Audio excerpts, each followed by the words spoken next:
Kamers, kenalin gue Zahra Anastasia. Kembali lagi di Sabiga Podcast.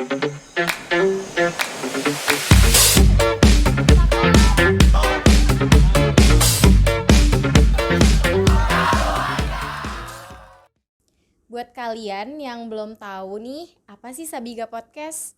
Sabiga Podcast itu podcast di mana kita akan membahas secara tuntas tentang jurusan ilmu komunikasi dan juga organisasi Himakom. Nah, di episode kali ini kita bakalan kenalan nih sama pengurus Himakom periode 2023 sampai 2024. Pasti kalian penasaran kan? Langsung aja yuk kita panggil. Ayo teman-teman Himakom, silakan masuk. Halo. Hai. Gimana nih kabarnya? Alhamdulillah baik untuk saat ini. Kalau dari gua Baik. Sehat ya Sehat, berarti. Alhamdulillah. Boleh dong diperkenalkan dulu nih namanya. Soalnya kan ada pepatah mengatakan tak kenal maka tak sayang ya Betul. kan. Silakan diperkenalkan. Halo e-commerce. Perkenalkan nama gua Adrian Syaharun. Gua di sini sebagai Ketua Umum Himakom periode 2023-2024. Salam kenal semuanya. Halo, perkenalkan nama gue Nur Hidayat Saputra, biasa dipanggil Dayat, selaku Kepala Bidang 4 periode 2023-2024. Berarti gue manggilnya apa nih? Yang satu Dayat. Tulus aja Yang udah. satu Tulus. Nggak usah Oke pakai deh. Tamtum tulus aja. Dengar-dengar kemarin gue dengar nih kalian abis selesai Apa tuh? acara LDH ya? Iya betul Iya, sekali. benar. Kemarin kita habis LDH. Gimana sih, coba dong ceritain, soalnya kan gue kepo banget nih. Gimana sih ceritanya secara kalian kan pengurusnya nih? Iya, Gimana betul. tuh pas LDH kemarin? LDH kemarin so far so good. Ini sih lancar-lancar aja ya. Seru dah pokoknya LDH tahun ini. Kita 4 hari 3 malam kan di Villa Jahra. Nah itu jadi LDH itu awal proses teman-teman mau bergabung di Himakom. Jadi gitu. Itu angkatan berapa tuh yang di LDH-in? Yang di LDH ini tuh angkatan 2023 2023. Tempatnya di Villa Jahra Puncak di Puncak. kemarin. Oke, Ya, seru betul banget sekali. tuh pasti ya. Seru. Dingin-dingin gimana gitu ya. Iya kayak vibes-vibesnya kayak liburan lah tapi ada semi-semi LDH-nya latihan dasarnya, pendidikannya betul. Oke. Nah, gue pengen nanya nih, kita ngobrol-ngobrol aja nih ya, kita cerita-cerita karena jujur gue kepo banget. Boleh Pasti apa tuh? teman-teman e-commerce juga pasti pada kepo nih. Iya dong. Kita Nah. cerita aja di sini. Iya, benar banget. Gue pengen nanya nih, gimana sih Kak, kan kalian tuh pengurus ya sekarang. Gimana sih ceritanya awal mula kalian itu bisa masuk ke dalam kepengurusan Himakom? Dari siapa dulu nih? Dari saudara. Boleh Dayat. dari Oke. Dayat. Dari Bang Dayat dulu.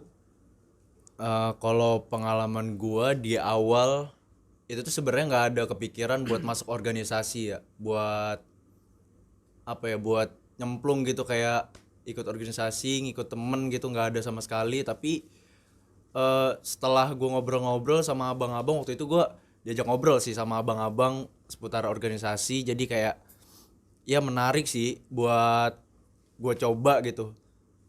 Gue sebenarnya juga nggak pede tuh masuk organisasi karena nggak ada temen kan. Ada temen sih circle, cuman gue ngajak nggak ada yang mau. Nah itu gue Susah ya. susah banget, jadi gue jalan sendiri itu. Itu gue ikut itu tuh udah mau pra LDH, jadi gue tuh nggak nyiapin berkas sama sekali. Gue langsung ikut aja gitu, jalan sendiri lah, nggak ikut temen, nggak ikut apa. Last minute banget berarti ya. Last minute banget, parah, nggak ada persiapan. Kayak ya udah tiba-tiba kepikiran menarik gitu, masuk aja udah jalanin sampai sekarang nih. Gokil. Berarti awal mulanya tuh lu benar-benar sendiri gitu ya? Sendiri, nggak ada dari temen, dari abang-abang sih, dari kakak-kakak di atas. Oh, diajak gitu. Iya, berarti. diajak. Oke. Menarik ya ceritanya. Dari gua tadi awal Awal mula masuk ke dalam kepengurusan gitu. kalau gua dulu gue dulu orang yang introvert mungkin bisa dibilang. Jadi gue dulu masuk sini tuh gue nggak punya teman. Eh, Nggak ada temen. jadi gue pertama kali punya teman itu pas gue dulu kan gue suka ikut futsal kan. Nah itu teman-teman futsal gue tuh ternyata ada yang satu jurusan sama gue. Dia ilmu komunikasi juga. Terus makin sini makin kenal nih sama abang-abang yang di Himakom, terus sharing-sharing lah. Himakom itu apa, cara joinnya gimana. Nah dari situ gue mulai mutusin buat apa yang ngubah hidup gue lah. Gue nggak boleh jadi introvert terus nih. Gue harus punya teman-teman yang sifatnya itu membangun, teman-teman yang suportif. Nah maka dari situ gue ikutlah latihan dasar himpunan. Dulu gue sama teman gue orang yang pertama kali gue kenal, tapi sekarang dia udah nggak di Himakom, tapi dia aktifnya lebih di organisasi rumahnya. Nah gue mutusin untuk aktif terus nih di sini. Dari dulu tuh gue nggak tahu Himakom itu apa, sampai akhirnya gue tahu nih sekarang. Terus di Himakom itu belajar apa aja, ngapain aja, sampai sekarang gue berdiri di sini atas dasar diri gue sendiri untuk aktif terus di Himakom gitu. Kalau gue dulu Berarti kalau lu masuk ke Himakom itu bareng sama temen ya? ya satu orang doang teman gue tuh. Berdua berarti tuh Iya. masuk ke Himakom. Jadi dia sampai sekarang gue ditinggal nih sama teman gue. Teman gue malah aktif di rumah, gue di sini sendiri. Gue sendiri malah tuh. Sendiri tuh nggak ada orang tuh. Tapi sampai akhirnya kita ikut Himakom, kita masih punya teman banyak kan. Iya, malah Ya jadi sekarang tumbuh Jadi 1000. keluarga ya. Jadi keluarga. Kita. Tumbuh 1000. temannya di banyak, kita ikut Himakom. Bener banget, bener. Kalian nih seret gak sih dari tadi ngobrol? Sorry Gimana banget nih ya belum ditawarin minum. Boleh dong, tolong dong teman-teman. Kopi kali, kopi iya, ya. kopi boleh boleh. nggak sih minta kopi? Boleh banget. Di sini mah ada apa aja. Ih keren. Himakom keren. Keren dong. Terima kasih Mas. Cakep. Cak nih, ini teman ngobrol paling seru nih. Iya, kalau ada benar kopi banget. sama Benar, makanan. Asli. Gimana nggak? Asli, cocok. Asli. Udah pas banget nih ya Pasti. kita ngobrolnya jadi enak gitu, lebih Betul. chill gitu Lebih kan. panjang gitu kan. Bener banget. Pasti Nah, ya. gue pengen nanya lagi nih. Sebenarnya kalian ini kan udah jadi pengurus nih sekarang. Ya. Kira-kira terus juga kan kita kan mahasiswa gitu ya, kita kuliah. Terus juga kalian pengurus. Tantangan apa sih yang kalian alami gitu pas kalian tuh udah jadi pengurus gitu? Ini dari siapa dulu nih? Boleh, Barang siapa aja aja tuh. nih? Sweet apa mau sweet? Dari lu dah. Dulu tau. Tadi apa tantangan sulitnya jadi pengurus ya? Ya yang kalian alami gitu. Kalau dari sudut pandang gua aja sih. Boleh, boleh. Gua nggak tahu dari sudut pandang teman-teman yang lain gimana. Kalau di gua sulitnya itu ya dulu nyatukan pikiran mereka gitu. Kan di pengurus itu kan ada 13 kan. Nah, gue sebagai nahkodanya bisa dibilang kan pemimpin paling tinggi di sebuah kepengurusan nih. Nah, gue susahnya tuh apa ya, nyatuin chemistry, nyatuin pendapat, nyatuin suara ke teman-teman 13 pengurus ini tuh susah banget gitu. Terus sulitnya lagi pengurus itu kayak ini sih, kayak orang anak-anak zaman sekarang nih kayak kemakan TikTok gitu. Kan ada tuh TikTok yang isinya kaderisasi organisasi. Nah, Iya, itu bener. kemakan banget tuh.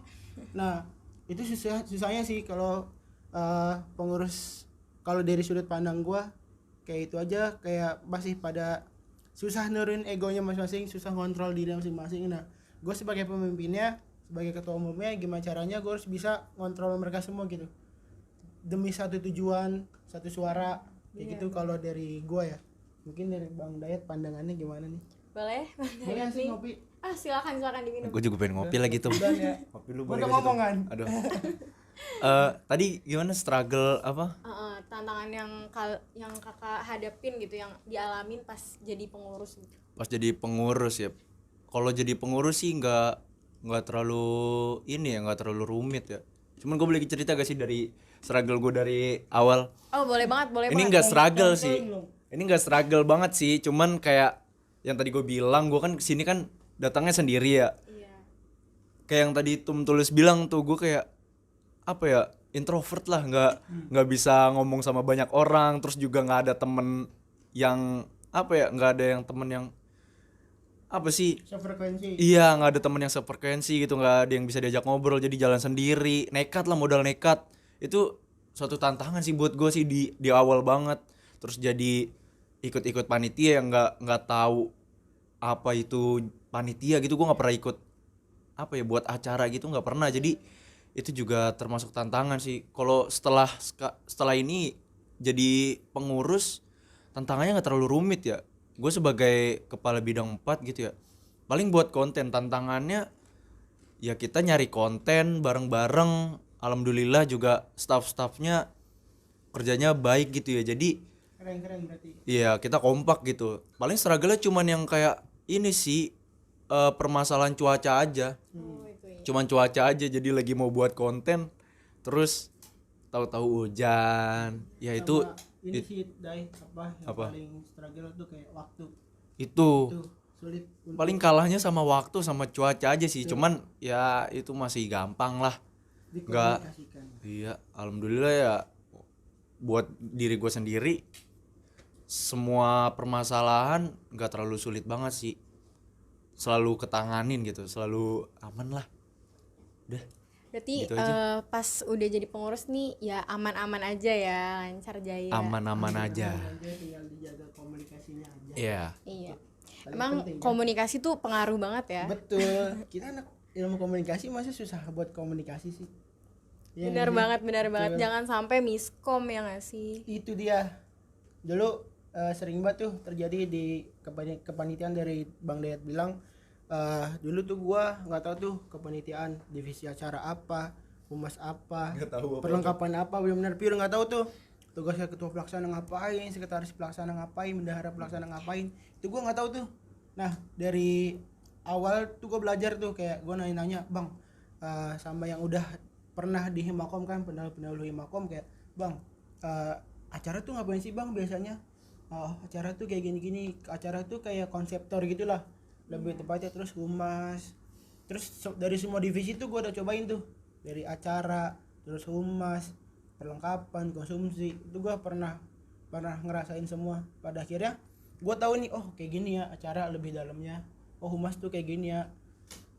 Kayak makin tahu aja, dapat insight baru dari dari kepanitiaan tersebut gitu. Nah, kalau tadi kita kan gue udah nanya nih, gimana sih ya permasalahan apa aja gitu ya yang muncul pas kalian tuh udah jadi pengurus. Nah, sekarang nih kan kalian semester berapa 5. nih berarti? 5 ya? Kita 5. Semester 5. Nah, itu tuh gimana sih caranya kalian tuh beradaptasi sama manajemen waktu?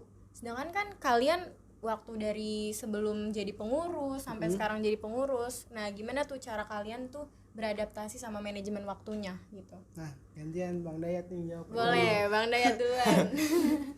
Manage waktu ya berarti ya. Iya. Kalau manage waktu sebenarnya susah gampang sih.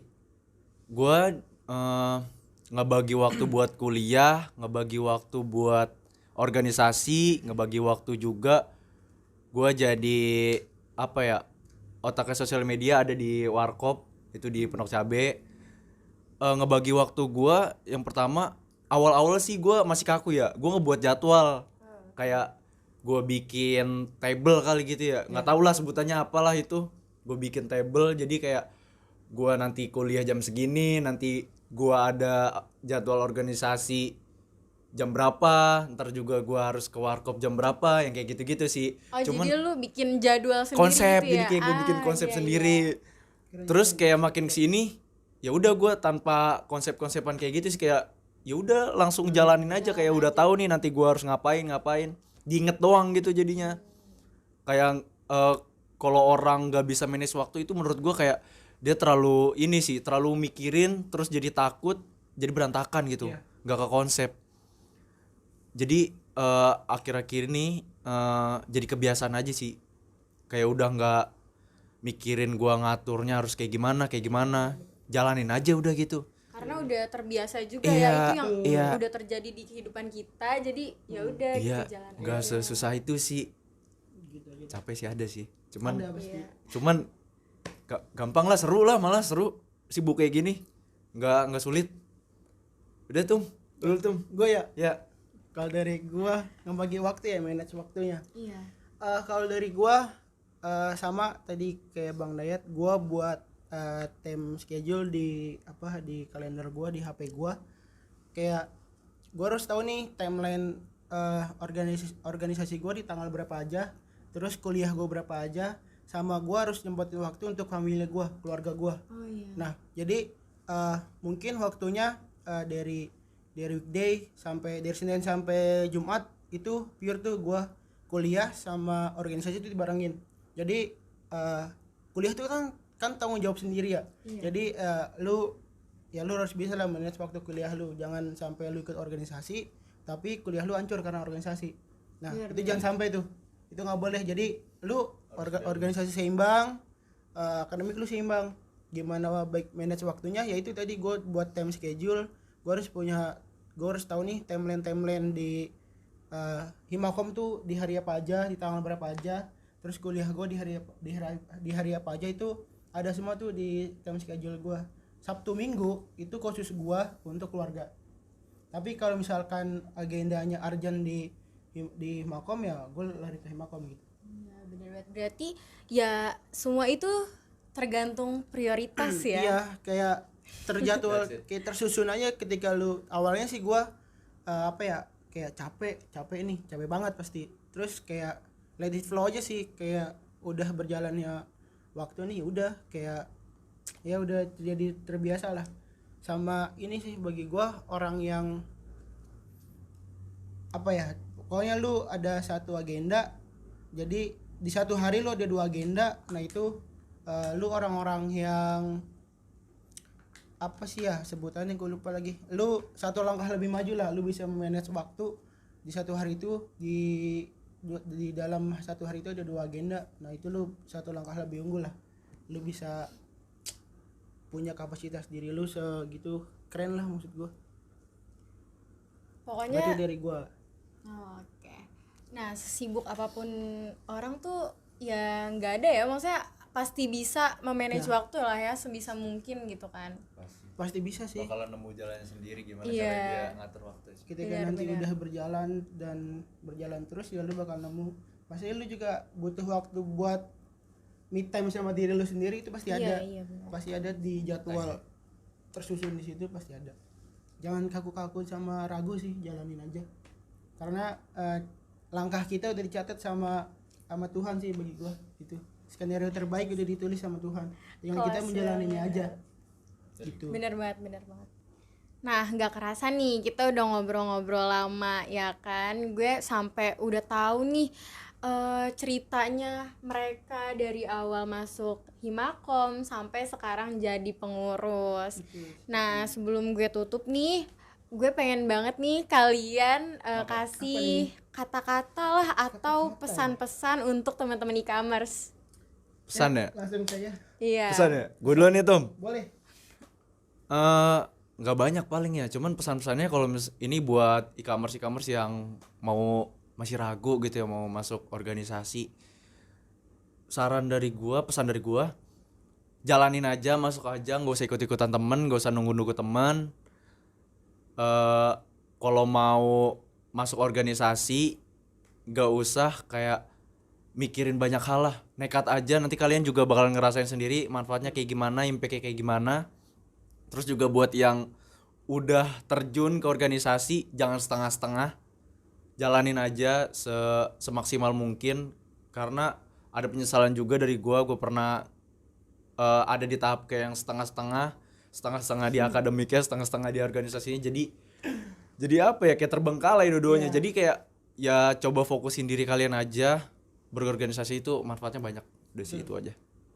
Keren banget. Kalau misalnya sendiri pun nanti di organisasi bakal ketemu teman-teman yang Itu lebih pasti, banyak ya. itu pasti. Nanti kalian bakalan ketemu teman-teman baru. Enggak cuman teman angkatan aja sih. Pasti ketemu juga yang di atas dari tahun-tahun yang udah pernah masuk ke organisasi, itu pasti. Benar. Selanjutnya siapa nih? Silakan. Dari gue ya, buat pesan buat e-commerce tadi ya. Oke. Buat e-commerce, teman-teman e-commerce dari gue sedikit aja. Selamat berproses di Himakom. jalanin aja apa itu prosesnya, nikmati aja prosesnya. Dari proses kalian dibentuk gitu, dari kalian apa sih ya, utama ini dulu sih, cintai dulu Himakomnya. Ketika nanti lu udah cinta, itu lu gerakan dari hati, bukan ikut teman, bukan ikut paksaan, tapi itu gerakan dari hati semua. Ketika lu cinta sama himpunannya, ketika lu udah cinta sama seluruh isinya, lu berak-berak dulu lewat hati. Pesan gue sedikit aja buat teman-teman e-commerce, kelola ekspektasi, kenali batasan diri, tidak perlu jadi sempurna di mata orang lain, tapi jadilah sempurna untuk diri kita sendiri. Semangat terus e-commerce. Keren Itu banget. dari gue. Keren banget nih teman-teman Himakom, kata-katanya, sarannya, pesannya untuk teman-teman e-commerce. Betul. Nah, makasih juga nih buat abang-abang, Thank you, kakak-kakak Sherry. yang Terima kasih ganteng dah. nih, pengurus Himakom, udah nyempetin waktunya buat sharing-sharing bareng di Sabiga Podcast. Kita juga terima kasih banyak diundang ke sini ya Bang Nayat ya. Gokil. Seru Keren-keren, kan? Seru ya? Seru banget. Jangan kapok-kapok berarti. Pasti dong. Kita bakal sebenarnya masih mau banyak sharing sih, tapi waktunya kan kita udah cukup lama kan. Benar-benar. Mm-mm. Nah, gimana nih teman-teman e-commerce? Seru banget kan episode kita kali ini terkait perkenalan sama abang-abang, kakak-kakak dari pengurus Himakom periode 2023 sampai 2024. Nah, jangan lupa juga dengerin podcast kita di Spotify dan bisa kalian tonton di channel YouTube Himakom. Sampai jumpa di next episode. Bye. See you.